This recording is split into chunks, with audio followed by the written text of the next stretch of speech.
Երկրպագությունն ավելին է, քան երգը։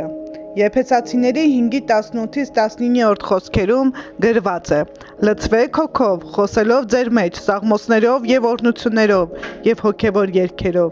երգեք և սաղմոսեք ձեր սրտում Տիրոջով»։ Փառաբանությունն ու երկրպագությունն ավելին են, քան հոգևոր սովորությունը։ Դրանք ուժգին ցանկություն են,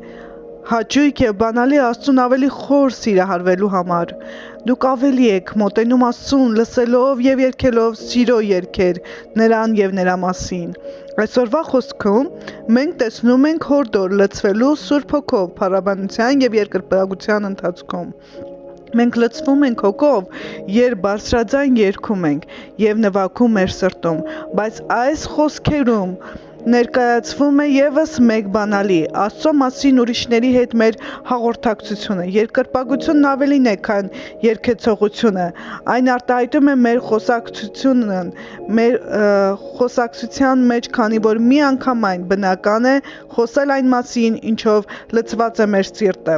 Երբ սիրում ենք ինչ-որ մեկին, խոսում ենք նրա մասին։ Սիրված լինելը հուզիչ է, և իհարկե կցանկանանք ուրիշներին հաղորդակից դարձնել դրա գեղեցկությանը։ Ընկերները միացած են ընդհանուր կապերով, և ընդհանուր ջեռմեռանդությունը նման է այն բանի, որ ընկերները կանգնած են խարույկի շուրջը և ազատորեն վայելում են դրա ջերմությունն ու գեղեցկությունը։ Այս կապը ստիպում է մեզ շինություն տալ միմյանց ճշմարտությամբ։ Սա է պատճառը, որ ընդհանուր երկրպագությունը շատ զորավոր է։ Դուք արտահայտում եք ձեր սերը Աստծո հանդեպ, մինչ շրջապատված եք ընկերներով։ Իսկական ընկերները բարձրացնում և կոչ են անում միմյանց վայելելու այնպես,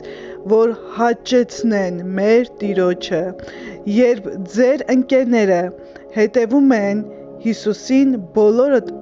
ընթանում եք նույն ուղղությամբ։